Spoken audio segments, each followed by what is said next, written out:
Recording in progress. Ok, buen día a todos. El día de hoy tenemos el gusto de presentar a Aarón López. Aarón López es egresado de la UAP, estudió la licenciatura en física y actualmente se encuentra estudiando la maestría en modelación y optimización de procesos en la unidad de Aguascalientes del CIMAT. Aarón está realizando su maestría junto con el doctor Jeff Jonas y la doctora Claudia, y sus áreas de interés son la optimización combinatoria, metaheurísticas, cómputo evolutivo y el machine learning aplicado. Ahora nos va a hablar sobre la selección de características para problemas de regresión con metaheurísticas. Puedes empezar cuando quieras, Aaron. Ok, muchas gracias. ¿Será posible que me puedan mutear para que no se... creo que ya quedó, ¿verdad? Bueno, pues, primero que nada, gracias por la invitación, gracias por asistir. Hoy les voy a platicar acerca de la selección de características para problemas de regresión con metaheurísticas. Primero quisiera saber más o menos cuánto tiempo tengo para poner el cronómetro y no pasarme del tiempo, si fueran tan amables. Tienes entre 50 minutos y una hora. Perfecto. Ok, entonces sí da tiempo de una siesta. Bueno, pues como ya se mencionó, el tema que les voy a platicar hoy es selección de características para problemas de regresión con metaheurísticas. Este es un trabajo que llevamos trabajando el doctor Jonás, que es mi asesor mi director de tesis y mi codirectora de tesis, la doctora Claudia de la Universidad Panamericana. Este trabajo que les voy a platicar el día de hoy ya fue publicado parcialmente en una revista, lo llevamos a un congreso, el MICAI, conocido como el MICAI, en la ciudad de Yucatán, en Mérida, Yucatán, en un congreso de inteligencia artificial, y pues les voy a ir platicando más o menos al respecto, ¿no? Hemos tenido avances y pues queremos compartir esos avances también para recibir un poco de retroalimentación. El contenido de esta plática va a estar dividido en estas secciones: introducción, antecedentes, propuesta, etcétera, etcétera, ¿verdad? Creo que esto no vale la pena ahorita hablar de ello. Bueno, como introducción, nosotros sabemos que hoy en día la cantidad de datos que se están generando en cualquier situación o proceso son muchísimos, ¿no? Llámese muchos registros, y también podría ser que sea el caso que haya muchas características o muchas variables, que en general nosotros lo conocemos como características, ¿no?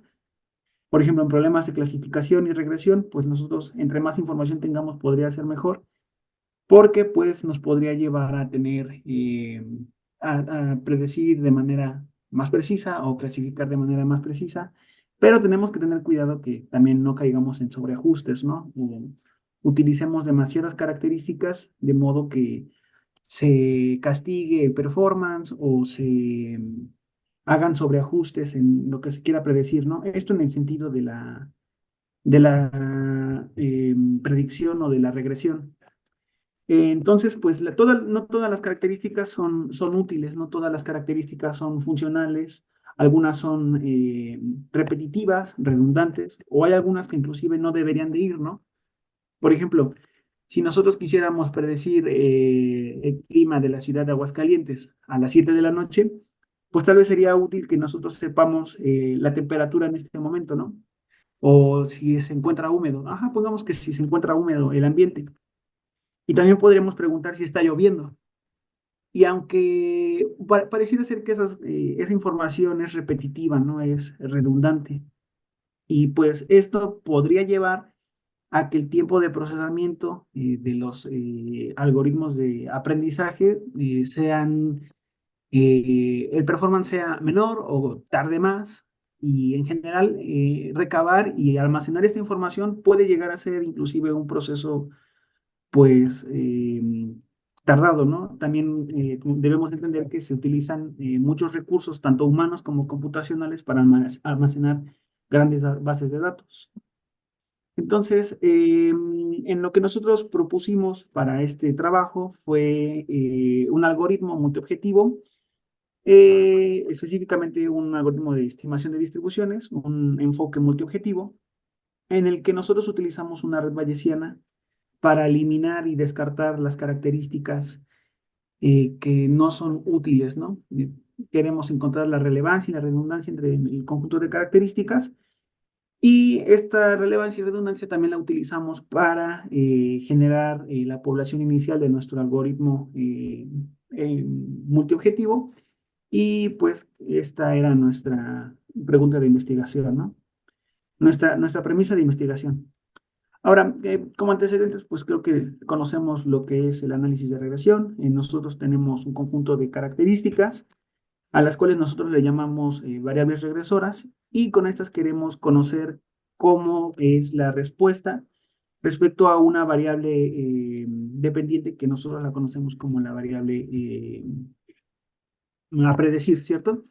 Entonces, solo por poner un ejemplo, el más simple de hecho, el modelo de regresión lineal múltiple se define como aquí en la ecuación uno, en donde nosotros tenemos distintos valores o pesos beta 0, beta 1, que se van a ir ajustando, ¿no? Conforme a los datos que nosotros tengamos. En este enfoque, pues nosotros utilizamos en principio este modelo de regresión para ir probando el algoritmo, y es importante que lo tengamos en cuenta porque más adelante vamos a ir viendo cosas al respecto.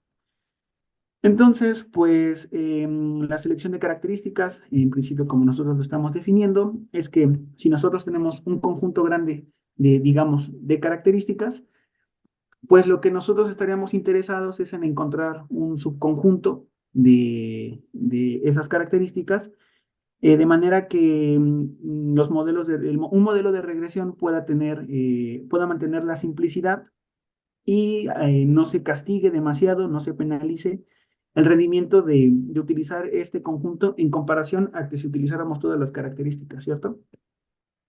Y aunque la premisa es sencilla, pues debemos de considerar que si tenemos D características, en total tendríamos 2 a la D distintos subconjuntos, ¿cierto? Que podremos seleccionar para probarlo, para probar. Sin embargo, cuando D es un número muy, muy, muy grande, por ejemplo, 40, 50, 60 o más inclusive, pues evaluar cada uno de estos individuos o de estos subconjuntos, pues puede ser una tarea difícil, ¿cierto? Debemos entender que el performance de un subconjunto que es utilizado para un modelo de regresión, pues depende mucho de las características. Y podría ser que al agregar o eliminar una nueva característica, pues varíe mucho el performance, ¿no? Entonces esto puede llegar a ser una tarea pues pesada o computacionalmente difícil.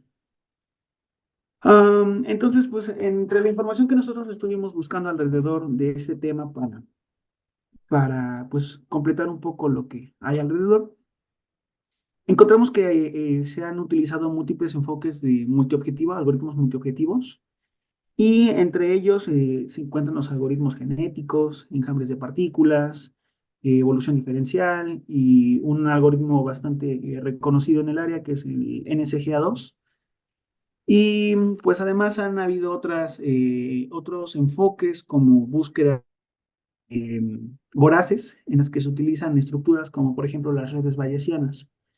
Entonces, pues más o menos teniendo esto en cuenta, nosotros nos pusimos a pensar qué era lo que nosotros podíamos aportar, ¿no?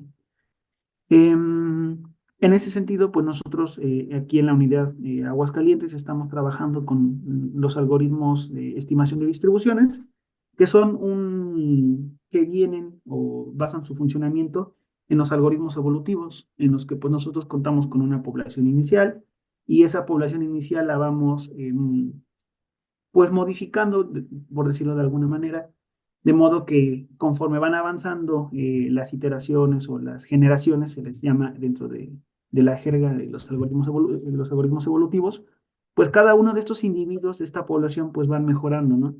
Y al ir mejorando, pues vamos encontrando mejores soluciones para el problema que nosotros estamos tratando.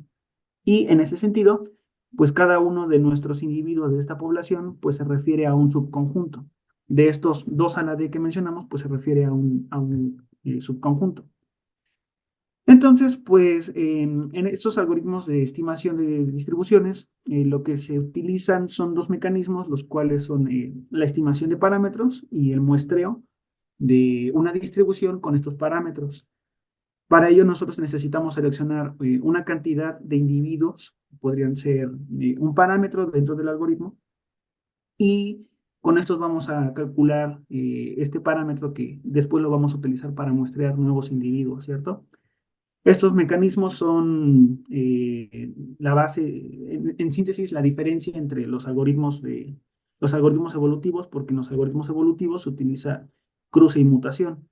Entonces, en este algoritmo se quita un poco la metáfora esta de los algoritmos evolutivos, que si el lobo se reproduce con otro lobo, que si la mariposa cruza el río. Entonces, aquí nos vamos un poquito más por la parte de la distribución de las características, ¿no? En este caso, de las características del problema, de los conjuntos.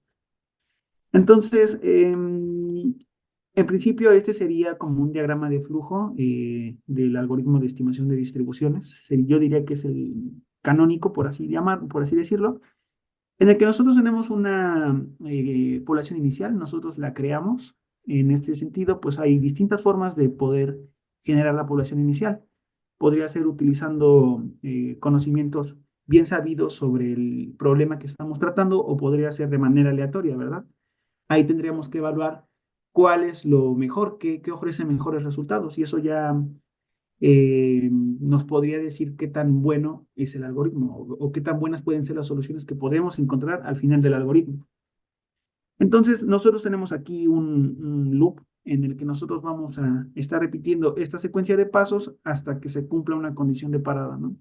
Vamos a seleccionar los mejores individuos en la población, vamos a estimar los parámetros de estos individuos, y seguidamente vamos a utilizarlos para muestrear de una función de distribución bien conocida, ¿no?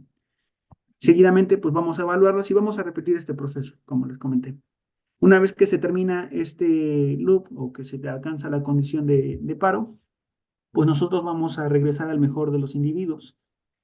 En principio, este diagrama es para una sola función objetivo. Ay, no es cierto. En principio, este es para una sola función objetivo, porque si se dan cuenta, estamos hablando de que estamos regresando el mejor individuo. Sin embargo, en los algoritmos multiobjetivo no tenemos como manera de decir cuál es el mejor, ¿no?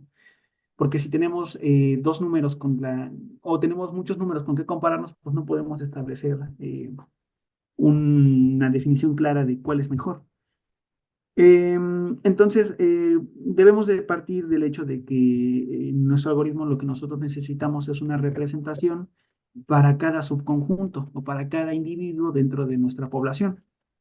En ese sentido, lo que nosotros estamos utilizando es un vector de D más dos entradas, donde recordemos que D es el número de características de nuestra base de datos. Y el 2, los otros dos que se añaden es en donde vamos a agregar los valores de la función objetivo, que de momento solo vamos a mencionar F1 y F2. Ahorita les voy a comentar qué significa cada una, ¿no? ¿Qué se está guardando y almacenando aquí? Cada una de las entradas de nuestro vector tiene la posibilidad de estar en el conjunto, en el subconjunto o no, de modo que estamos tratando con variables de decisión binarias. Y pues obviamente, si la característica yésima se añade al subconjunto, pues su entrada va a ser igual a 1, ¿cierto? Ahora, en las dos últimas funciones, en las dos últimas entradas de nuestro vector, pues lo que nosotros vamos a tener son, en primer lugar, una función de performance del subconjunto al pasarlo por el modelo de regresión. Y en segundo lugar, vamos a tener el número de entradas que son distintas de 0. Esto en realidad lo tratamos como un cociente, y estas son las funciones que vamos a tratar de minimizar, ¿cierto? Bueno, maximizar F1 y minimizar el número de características que estamos añadiendo. Sin embargo, pues eso ya lo vamos a ir comentando después. Como nuestro enfoque utiliza una red bayesiana para muestrear los nuevos individuos que vamos a ir generando generación tras generación, pues tenemos que definir qué es, ¿cierto? Y en principio una red bayesiana pues no es nada más que un grafo acíclico dirigido, en el que nosotros tenemos un conjunto de vértices, tenemos un conjunto de aristas, y cada una de las aristas tiene asociada un conjunto de parámetros. Y con esta red lo que nosotros tratamos de modelar es relaciones causales entre las características. De modo que si nosotros tenemos la característica A, la característica B, pues solamente va a ocurrir cuando ocurra A, y así sucesivamente, ¿no? Esta estructura, pues, nos da a entender esto. Sin embargo, pues, aún queda como difuso qué hay en estos parámetros, ¿no? Estos teta, alfa, A, B, ¿qué incluyen o qué son? Bueno, en nuestro algoritmo lo que nosotros estamos utilizando como modelo probabilístico es esta red y queremos capturar la relevancia y redundancia. En principio, la relevancia nos haría pensar que las características más importantes se encuentran en la parte superior de nuestro árbol o de nuestra red. Y la redundancia, por otro lado, la medimos la relevancia, perdón, también la medimos con el coeficiente de correlación de Pearson entre dos características. Nosotros calculamos este valor, sacamos el valor absoluto en este momento porque solo nos interesa saber cuánta relación hay entre ellos. Si es cero, pues quiere decir que hay muy poca. Si es uno, entonces hay mucha relación inversa o proporcional. No importa en este momento, solo queremos saber cuál es esa relación, ¿cierto? Entonces, nosotros lo que estamos haciendo para construir esta red bayesiana, en primer lugar, es que estamos utilizando el algoritmo de Prim para construir un árbol en este caso sería máxima expansión, y pues no estamos como redescubriendo nada nuevo, ¿no? No estamos, solamente estamos usando cosas que de alguna manera ya se han utilizado, pero enfocándolas hacia problemas de selección de características. En este caso, pues lo que nosotros tratamos de construir, pues es algo como esto. Y pues vamos a construir en primer lugar una matriz de correlación y vamos a encontrar pues cuál es la característica que tiene más correlación con la variable de respuesta. Y esa característica que encontramos que tiene más relevancia va a ser la raíz de nuestro árbol. Y seguidamente pues vamos a ir añadiendo aristas o vamos a ir añadiendo vértices a nuestro árbol, teniendo en cuenta que no se deben de formar ciclos, ¿verdad? Una vez que ya cubrimos todas las características de nuestro dataset, pues lo que nosotros hacemos es regresar ese árbol, que hasta este momento todavía es eso, un árbol porque no tenemos asociadas a cada arista parámetros o probabilidades, ¿no? Propiamente. Y aquí les estoy poniendo solamente un ejemplo para que vaya como quedando más o menos claro y no sea puramente conceptos teóricos en este caso, pues tenemos una matriz de correlaciones de la base de datos del UCI, de Concrete Data, y pues tenemos estas características, ¿no? En este caso, me parece que la característica de respuesta es esta que es Concrete Compressive Strength, que sería la última columna, y el resto se tratan de características regresoras. Entonces, lo que nosotros haríamos sería, en primer lugar, pues seleccionar aquella característica que tenga mayor correlación con la variable de respuesta, que en este caso pues sería el cemento, ¿no? Considerando que es el valor absoluto. Y seguidamente iríamos formando el árbol, de modo que para esta instancia, el árbol que nosotros tendríamos sería este. Perdón, cemento era sí, concrete compressive strength es la de respuesta. Ajá. Entonces, pues este sería nuestro árbol aquí no es mínima, máxima expansión. Y pues ya podríamos empezar a ver cómo se empieza a formar esta estructura de la red bayesiana, ¿cierto? Esto nosotros lo tendríamos que hacer para cada una de las bases de datos y de esta manera pues ya sabemos cuáles son las características en principio más relevantes de nuestra dataset. Ahora, para generar la población inicial, todavía no necesitamos conocer bien los parámetros porque apenas estamos construyendo el árbol, estamos construyendo la población. Y la red bayesiana únicamente tiene sentido en el momento de que una población ya está definida. Entonces necesitamos, en primer lugar, generar nuestra población y lo que nosotros vamos a utilizar son la información intrínseca que viene en los datos, ¿no? Los datos inherentes. Y nos vamos a utilizar estos conceptos de relevancia y redundancia entre las características, recordando que la relevancia la medimos la redundancia, perdón, la medimos con esta expresión que tenemos aquí de la correlación de Pearson entre dos características, y la relevancia la definimos con la correlación que hay entre una característica y la variable de respuesta. Entonces, nuestra población inicial la estamos formando de esta manera. Si nosotros tenemos 50 individuos, lo que hacemos es que tomamos la mitad de ellos y la generamos utilizando el concepto de relevancia y el otro 50% lo utilizamos con el concepto de redundancia, ¿cierto? En ese sentido, pues si queremos hacerla a través de la redundancia, pues lo que nosotros vamos a hacer, vamos a tomar dos características, que en este caso digamos que es A y B, donde A hace el rol de padre y B hace el rol de hijo, una característica hija, por así decirlo. Y lo que nosotros vamos a hacer, vamos a tomar esta redundancia entre estas dos características. Lo que nosotros desearíamos es que si las dos características tienen una gran redundancia o dicen casi la misma información, pues solamente pongas una, ¿no? Porque si no estás no estás añadiendo información útil al modelo y eso pues puede castigar el tiempo de ejecución. Entonces, esto solo va a ocurrir si, les repito, la redundancia es alta. Y en caso contrario, que la redundancia sea baja, pues entonces añades a las dos, ¿cierto? En este caso, si consideramos que es alta la redundancia, pues si la característica padre es cero o no se añade esa característica al subconjunto, bueno, al subconjunto sí se va a añadir la característica que funge el rol de hijo, ¿cierto? Entonces, esto sería como para generar la mitad vía redundancia.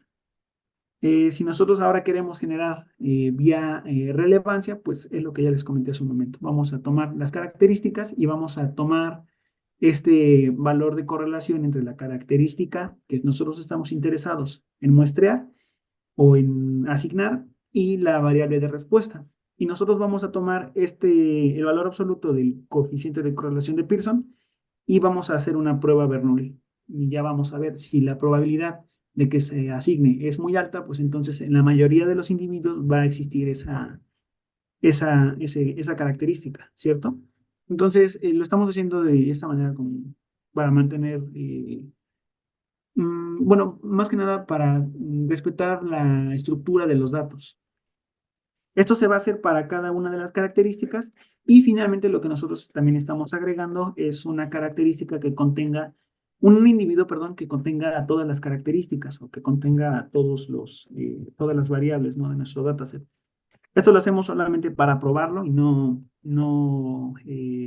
omitirlo, ¿no? Porque podría darse el caso que omitamos este subconjunto y tal vez este sea el que mejor las describe. O el que mejor se explica la variable de respuesta.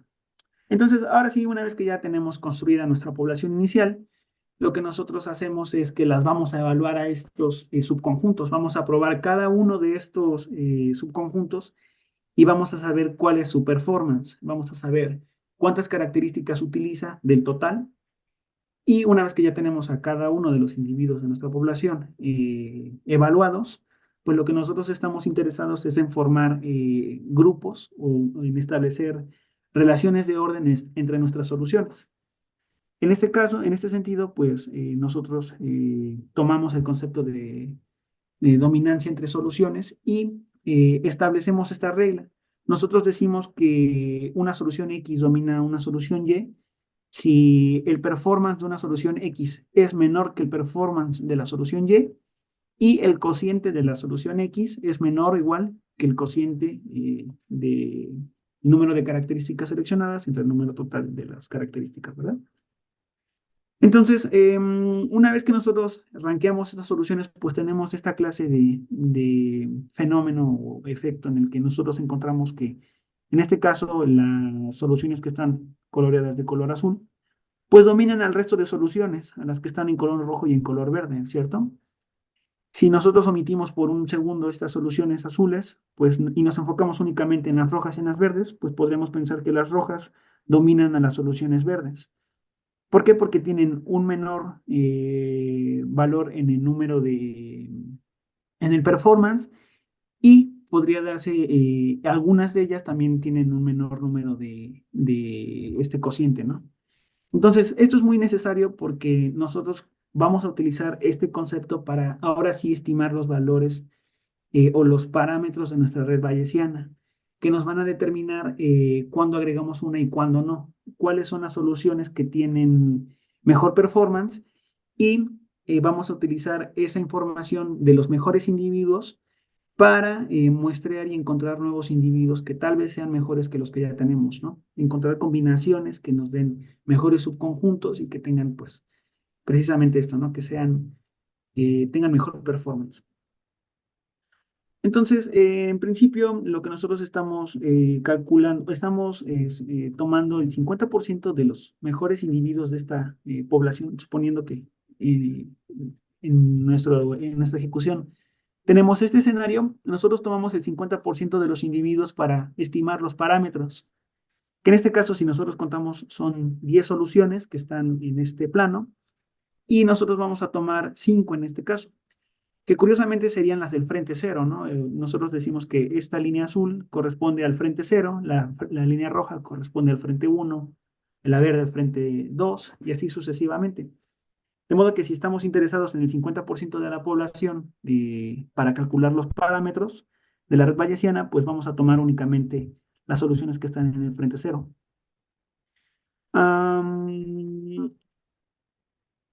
Ok, vamos en este punto. Lo que nosotros necesitamos estimar es la probabilidad marginal de ocurrencia de cada una de las características padres. Y con esta probabilidad marginal lo que nosotros vamos a hacer es calcular la probabilidad condicional.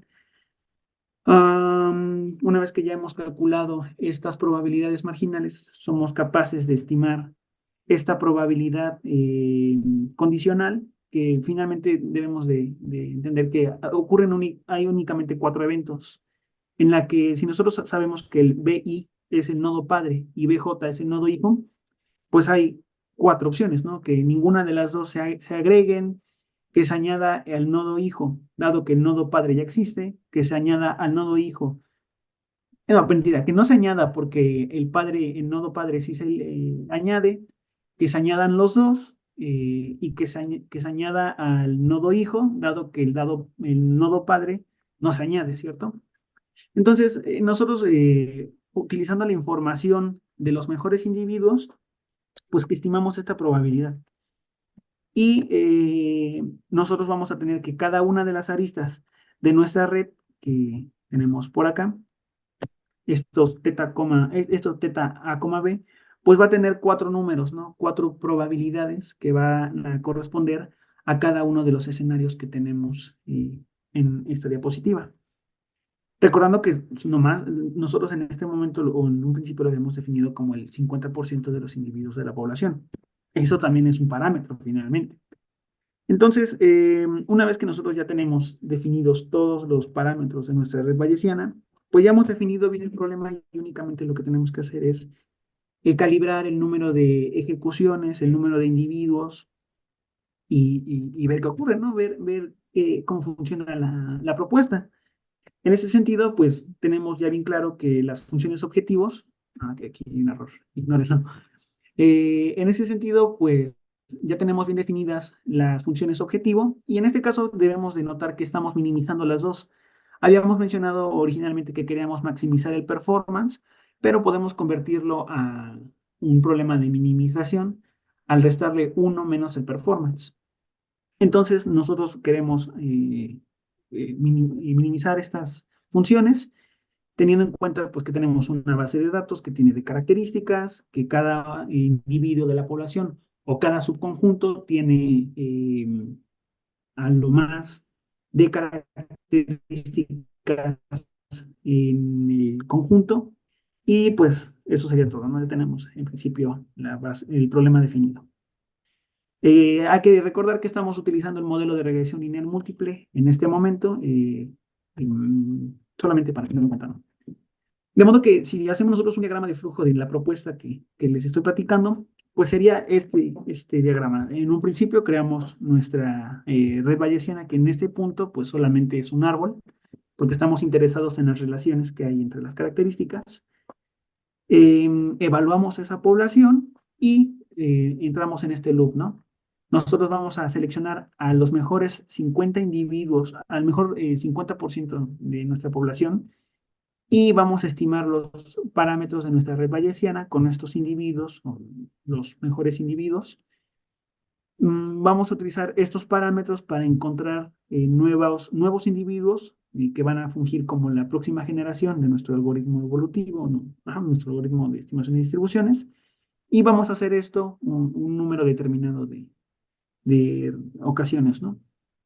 Una vez que nosotros terminamos, vamos a regresar los mejores subconjuntos o los mejores individuos de características que nos dan nos dan el mayor performance en los modelos de regresión y que tienen el menor número de características, ¿no? Porque finalmente eso es lo que queremos, minimizar el número de características del dataset. Entonces, lo que nosotros hicimos en un principio fue buscar bases de datos que sirvieran para problemas de regresión. Y en un principio encontramos estas, del UCI, del repositorio que pues, es bien conocido entre nosotros. Estas bases de datos fueron preprocesadas, de modo que se quitaron valores faltantes, se eliminaron algunas características que no, mentira, las características no se quitaron, solamente se quitaron registros que estuvieran incompletos, ¿cierto? Lo que también nosotros buscábamos era que las bases de datos fueran tanto pequeñas y muy grandes. En este caso, pues la primera tiene 8 características y la última tiene 100. Son muy diferentes, ¿no? Entre sí, llamémoslo así. Lo que nosotros estábamos interesados es comparar nuestra propuesta con un algoritmo de estimación de distribuciones, utilizando como método de muestreo, método de muestreo de la función de distribución, un simple Bernoulli en el que nosotros decimos, ¿lo pongo o no lo pongo esta característica? ¿Basado en qué? En los mejores individuos, ¿no? De nuestra población. Otra propuesta que también comparamos fue el NSGA2. En este caso, pues nosotros modificamos una versión del algoritmo que está en el repositorio de la librería esta de Pymo y también modificamos el algoritmo AGMOEA de Pymo porque no están adaptados propiamente. Estos dos algoritmos son multipropósito. Uno nada más tiene que establecer la función objetivo pero no está diseñado como tal para la selección de características. Entonces, nosotros tomamos estos algoritmos, movimos aquí algunas cositas y lo tuneamos, por así decirlo, para probarlo, ¿cierto? En ese sentido, pues nosotros tenemos que establecer los parámetros de nuestra experimentación. Establecimos que fueran 50 individuos, 5 iteraciones y el 50% de nuestra población ranqueada, ¿no? Que regresando un poquito de nuevo a esto, pues estaríamos seleccionando las 50 mejores soluciones de estos frentes. Es decir, en este caso, pues serían solamente las verdes, ¿no? Las azules. Si nosotros tuviéramos más soluciones por acá, pues agarraríamos menos soluciones del frente cero. Entonces, pues ahí todavía hay un poco de margen de juego para saber cuáles son el número correcto o el parámetro correcto para encontrar soluciones adecuadas, ¿cierto? Am, para los algoritmos que tomamos de la librería de Pymo, pues lo que nosotros hicimos fue únicamente jugar con la definición de la función objetivo y hay algunos parámetros como el número de individuos y el número de iteraciones que ya están definidas. De momento no encontramos, en ese momento no sabíamos no le quisimos modificar un poquito más porque estábamos un poco contratiempo, dado que las fechas de enviar el trabajo estaban muy próximas y decidimos en ese momento quedarnos con esos parámetros. En este momento, pues nosotros tenemos la oportunidad de probar con distintos parámetros y saber qué, qué, mm, cómo podría funcionar, ¿cierto? En otras condiciones. Llámense cambiar los mecanismos de cruce, los mecanismos de mutación, los mecanismos de muestreo, etcétera, etcétera. Sin embargo, pues nosotros obtuvimos estos resultados para las bases de datos de 8 características. En primer lugar tenemos el resultado de AGMOEA, de Pymon. En segundo lugar tenemos el EDA con la red bayesiana. En tercer lugar tenemos el EDA con ensayos Bernoulli. En esta parte de abajo nosotros tenemos la implementación de NSGA2 con Pymo. Y por último tenemos la unión de todas las gráficas, ¿cierto? Algo que no estoy diciendo y es importante es que nosotros cada una de las ejecuciones la repetimos 100 veces para saber cuáles eran las soluciones que dominaban esas 100 ejecuciones. De modo que estos son los frentes de Pareto tras 100 ejecuciones. Y para bases de datos de 8 características, quizá menos, pues podemos ver que todas llegan a lo mismo. Y algo que tal vez no debería decir, pero lo voy a hacer, es que nuestra propuesta era más rápida, nuestra propuesta evaluaba menos individuos, nuestra propuesta se entendía cuál era la relación y cuál es la estructura entre los datos, no era nada más pues una caja negra y la pruebo, ¿cierto? Eso es lo que nosotros estamos interesados en conocer cuál es la relación entre estas características. Para 12 características, pues es un proceso o es un fenómeno similar y nosotros creemos que es porque la base de datos aún es pequeña.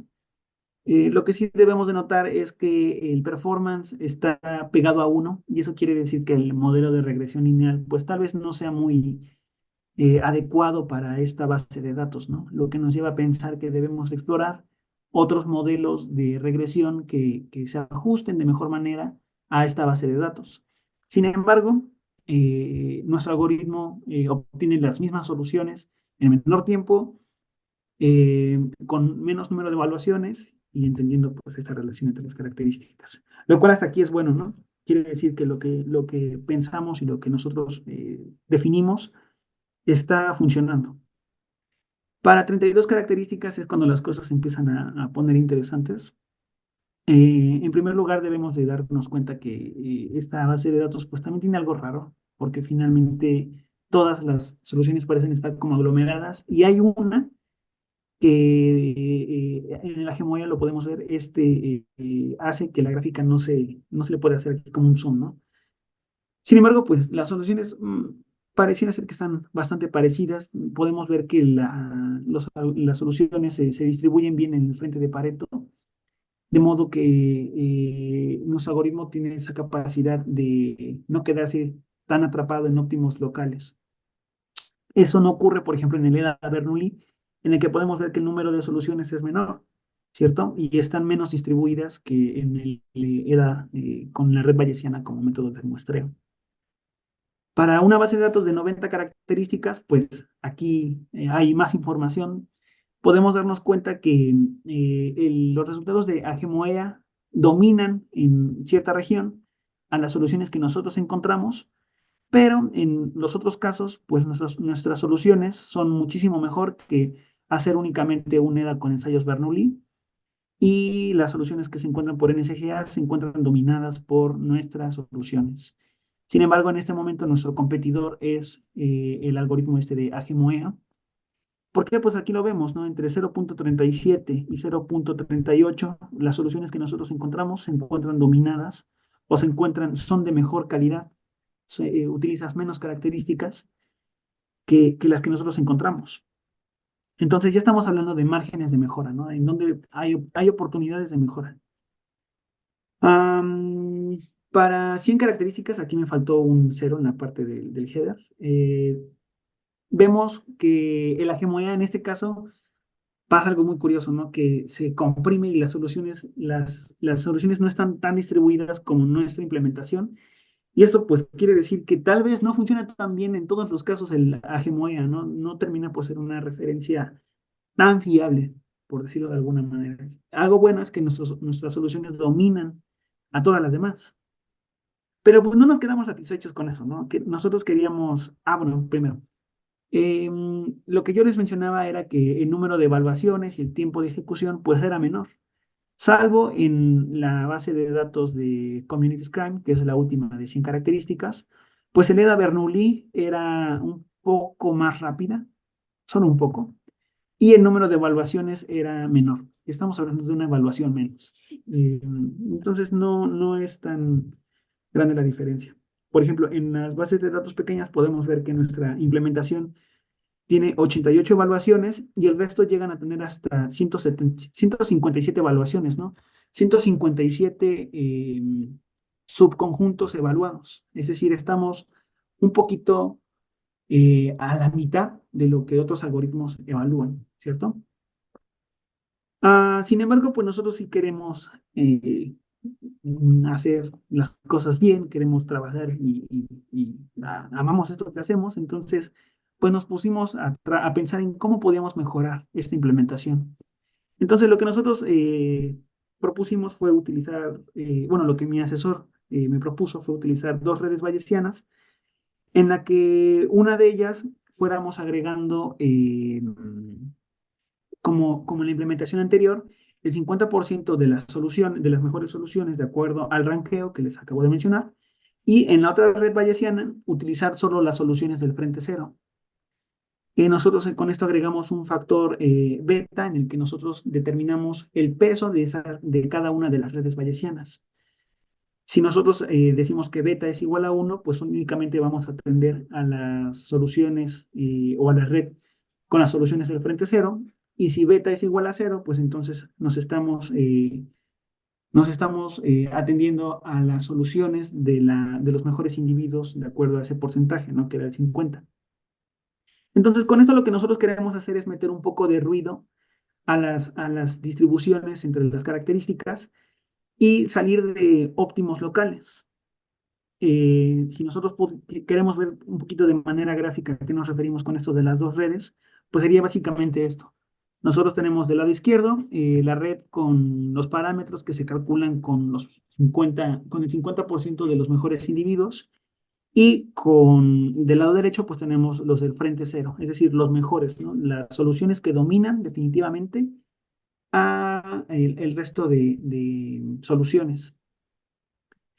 Am, en ese sentido, pues nosotros teníamos que comparar la implementación anterior con la nueva que estábamos definiendo y teníamos que respetar los parámetros, porque si no, no podía ser comparable. Únicamente que este valor de beta, pues ya lo podíamos variar y tratar de observar qué pasaba, ¿no? Y estos son los resultados más recientes que tenemos. De hecho, esto lo sacamos hace unos cuantos días. Nosotros aquí tenemos unas gráficas en que en el eje de las abscisas tenemos el valor de beta, recordando que es el peso que se le asigna a la red a la red que tiene las soluciones del frente cero. Y en el eje de las ordenadas tenemos el valor del hipervolumen. Algo que olvidé mencionar es el valor del hipervolumen, que es una métrica. El hipervolumen nos dice que entre más grande sea, más área dominan nuestras soluciones. Es un poco práctica esta definición, o al menos es como yo lo trato de entender. Y aquí lo que debemos entender es que en las bases de datos que tenemos pocas características, nos dice que solamente necesitamos utilizar una red bayesiana, que en este caso, pues beta es igual a 0, y nos estaría diciendo que solo utilicemos una red bayesiana, que es la de los individuos rankeados. Sin embargo, cuando nosotros utilizamos bases de datos muy grandes, que serían estas dos, la de amarillo y la de los puntos morados, pues vemos que ya no es el mismo efecto, ¿cierto? Cuando beta es igual a 0.75, en el caso de la base de datos de 100 características, la amarilla, podemos ver que el valor del hipervolumen es mayor, lo que quiere decir que las soluciones que encontramos son mejores o están mejor distribuidas que en la primera implementación, que son todos estos escenarios. En este caso sería pues en todos los valores donde beta es igual a 0.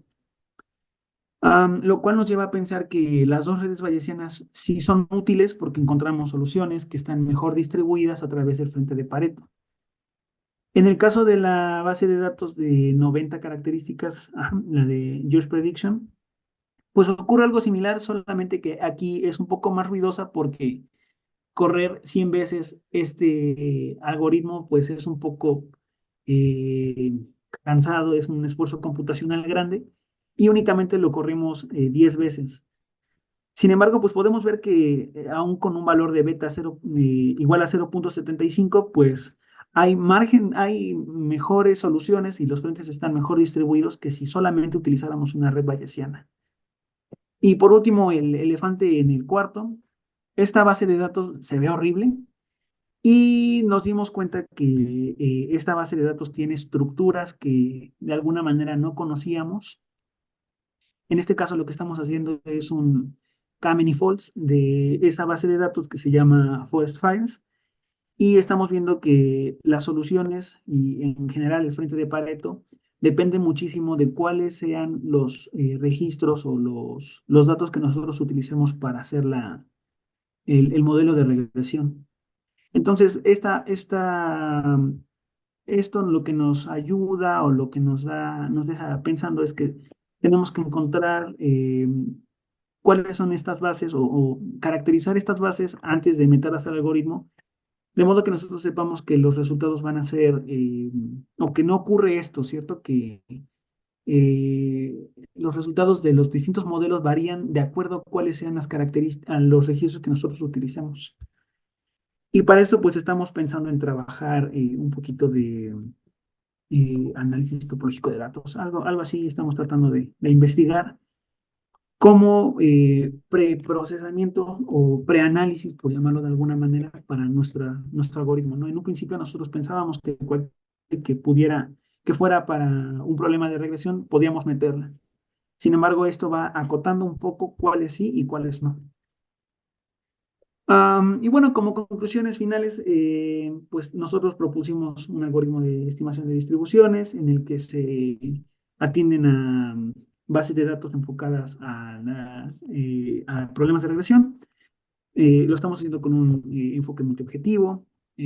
Podemos concluir que nuestro algoritmo encuentra soluciones de calidad, lo hace en menor tiempo, evalúa menos individuos y en general el costo computacional no es tan elevado.